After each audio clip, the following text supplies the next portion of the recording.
Rahayu, Rahayu, salam budaya. Kembali lagi di channel budaya. Sultan Agung atau Susunan Agung, yang berarti yang di Pertuan Agung, adalah sebutan gelar dari sejumlah besar literatur yang meriwayatkan karena warisannya sebagai Raja Jawa, pejuang, budayawan, dan filsuf peletak pondasi kejawen. Keberadaannya mempengaruhi dalam kerangka budaya Jawa dan menjadi pengetahuan kolektif bersama.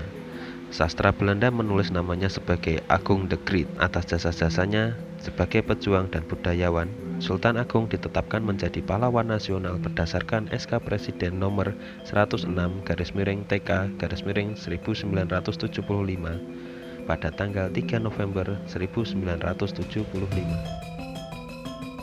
Nama aslinya adalah Raden Mas Jatmiko, juga dikenal sebagai Raden Mas Rangsang. Dia adalah putra dari Sunan Anyokrowati dan Dia Banowati. Ayahnya adalah Raja kedua Mataram dan ibunya adalah Putri Pangeran Benowo, Raja Pajang terakhir. Versi lain mengatakan bahwa Sultan Agung adalah putra Raden Mas Damar atau Pangeran Purboyo, cucu Ki Ageng Giring. Dikatakan bahwa Pangeran Purboyo menukar bayi yang dilahirkan oleh istrinya dengan bayi yang dilahirkan oleh Dia Banowati. Versi ini adalah pendapat minoritas yang kebenarannya harus dibuktikan. Seperti raja-raja Mataram lainnya, Sultan Agung memiliki dua garwa padmi atau permaisuri. Pertama, Ratu Kulon lahir sebagai Ratu Mas Tinumpak, putri Panembahan Ratu Sultan Cirebon yang melahirkan Raden Mas Syahwarat alias Pangeran Alit. Ratu Wetan dikenal sebagai Ratu Ayu Batang, putri Pangeran Upasamba dari Batang, cucu Ki Juru Martani yang melahirkan Raden Mas Sayidin alias Amangkurat I. Dari permaisurinya, Sultan Agung memiliki 9 anak. Yang pertama, Raden Mas Syahwarat alias Pangeran Alit, Raden Mas Kasim alias Pangeran Demang dan Ponakil, Pangeran Rangga Kajiwan, Pangeran Bagus Rinangku, Gusti Raden Ayu Winongan, Pangeran Ngabei Loreng Pasar, Raden Mas Sayidin alias Pangeran Aryo Mataram yang kemudian akan bergelar Amangkurat I, Gusti Raden Ayu Wiromantri, Raden Mas Alit alias Pangeran Danukoyo. Di awal pemerintahannya, Raden Mas Jatmiko bergelar Susunan Anyokrokusumo dan dikenal sebagai Panembahan Anyokrokusumo atau Prabu Pandito Anyokrokusumo. Setelah menaklukkan Madura pada tahun 1624, ia mengubah gelarnya sebagai Susunan Agung Adi Prabu Anyokrokusumo atau Sunan Agung. Gelar Sultan baru didapatkan Sunan Agung ketika ia mengirim utusan kepada Syarif Mekah. Pada 1641, setelah utusan Sunan Agung tiba di Mataram, mereka menganugerahkan gelar Sultan melalui perwakilan Syarif Mekah, Zaid Ibnu Muhsin Al-Hashim. Gelar tersebut adalah Sultan Abdullah Muhammad Maulana Matarani Al-Jawi, disertai kuluk untuk mahkotanya, bendera Pataka, dan sebuah guci yang berisi air zam-zam.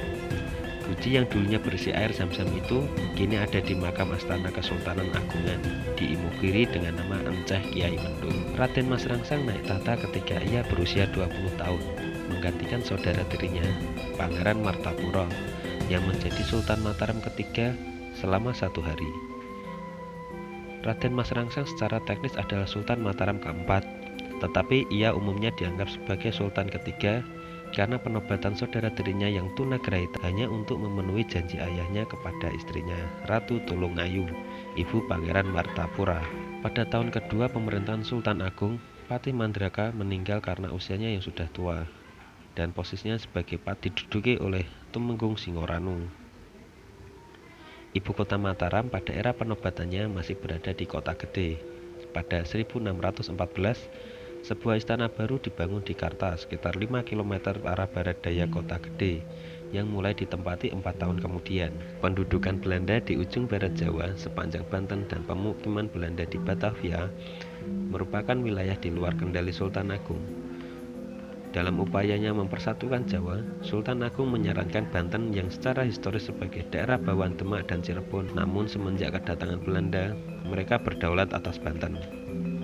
Klaim itu mendesak Sultan Agung untuk melancarkan penaklukan militer sebagai upaya untuk mengambil alih Banten dari pengaruh Belanda. Namun, Jika Sultan Agung menempatkan baris pasukannya ke Banten, kota pelabuhan Batavia akan berdiri sebagai lawan potensial, terlalu dekat dengan kedekatan wilayah Banten. Sultan Agung menganggap keberadaan Belanda di Batavia sebagai ancaman terhadap hegemoni Mataram, sehingga mengharuskan alasan lebih lanjut untuk menempatkan pasukan Mataram di Batavia. Pada 1628, Sultan Agung dan pasukan Mataram mulai menyerbu Belanda di Batavia. Tahap awal kampanye melawan Batavia terbukti sulit karena kurangnya dukungan logistik untuk pasukan Mataram. Sultan Agung kembali menyerang Batavia untuk kedua kalinya pada tahun berikutnya. Pasukan pertama dipimpin Adipati Ukur, berangkat pada bulan Mei 1629, sedangkan pasukan kedua dipimpin Adipati Jumina, berangkat pada bulan Juni. Total semua adalah 14.000 orang prajurit. Kegagalan serangan pertama diantisipasi dengan cara mendirikan lumbung-lumbung beras yang tersembunyi di Karawang dan Cirebon. Namun pihak Belanda yang menggunakan mata-mata berhasil menemukan dan memusnahkan semuanya. Hal ini menyebabkan pasukan Mataram kurang perbekalan, ditambah wabah penyakit malaria dan kolera yang melanda mereka, sehingga kekuatan pasukan Mataram tersebut sangat lemah ketika mencapai Batavia. Serangan kedua Sultan Agung ini berhasil membendung dan mengotori sungai Ciliwung yang mengakibatkan timbulnya wabah penyakit kolera melanda Batavia. Gubernur Jenderal Belanda yaitu J.P. Koen meninggal menjadi korban wabah tersebut. Perkembangan budaya sebagai tarian sakral, gamelan, dan wayang dikaitkan dengan pencapaian artistik Sultan Agung sebagai budayawan. Beberapa bukti tertulis berasal dari sejumlah kecil dan catatan Belanda. Namun dalam tutur cerita rakyat yang kompleks menyebutkan Sultan Agung dengan berbagai bidang pencapaiannya jauh lebih besar. Sultan Agung juga dikenal sebagai pendiri kalender Jawa yang masih digunakan hingga saat ini. Selain itu, Sultan Agung juga telah menulis karya sastra berjudul Serat Sastra Gending yang terdiri dari Pupuh Sinom 14 podo, Pupuh Asmorodono 11 podo, Pupuh Dhandang Kuno 17 podo, dan Pupuh Durmo 20 podo yang membahas mengenai filosofi hubungan sastra dan gending. Ajaran-ajaran mengenai hubungan kosmis yakni antara manusia dengan Tuhan, menyatukan sastra dan bunyi gending. Di lingkungan Keraton Mataram, Sultan Agung membentuk bahasa standar yang disebut bahasa Bagongan, digunakan oleh para bangsawan dan pejabat Mataram untuk menghilangkan kesenjangan di antara para bangsawan dan keluarga raja. Bahasa itu diciptakan untuk membentuk persatuan antar pejabat keraton. Pengaruh politik feodal Sultan Agung menjadikan diberlakukannya penggunaan tingkat bahasa di wilayah Jawa Barat, ditandai dengan penciptaan bahasa yang disempurnakan yang sebelumnya hanya dikenal di Jawa Tengah dan di Jawa Timur. Namun warisan utama Sultan Agung terletak pada reformasi administrasi yang ia lakukan di wilayah otoritasnya. Ia menciptakan struktur administrasi yang inovatif dan rasional. Ia menciptakan provinsi dengan menunjuk seorang adipati sebagai kepala wilayah kadipaten, khususnya wilayah-wilayah di bagian barat Jawa, di mana Mataram menghadapi Belanda di Batavia. Sebuah kabupaten seperti Karawang misalnya diciptakan ketika Sultan Agung mengangkat Pangeran Kertabumi sebagai adipati pertama pada tahun 1636. Di masa ketika Belanda menguasai Nusantara, mereka mempertahankan struktur administrasi yang diwarisi oleh Sultan Agung. Di bawah pemerintahan Hindia Belanda di Nusantara oleh mereka, kabupaten disebut Regenschappen.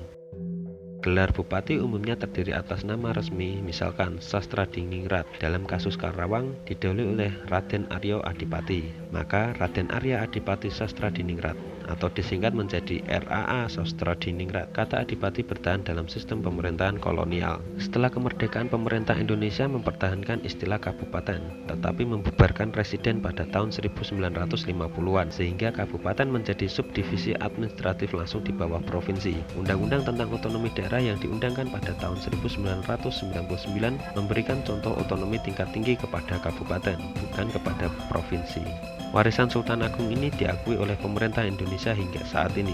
Sultan Agung dihormati di Jawa secara kontemporer, baik perjuangannya membela tanah air, warisan tradisi atau budaya yang ia sumbangkan untuk negara. Di era Presiden Soekarno, ia dikukuhkan sebagai pahlawan nasional Indonesia. Demikian sepenggal kisah Sultan Agung versi Channel Budaya.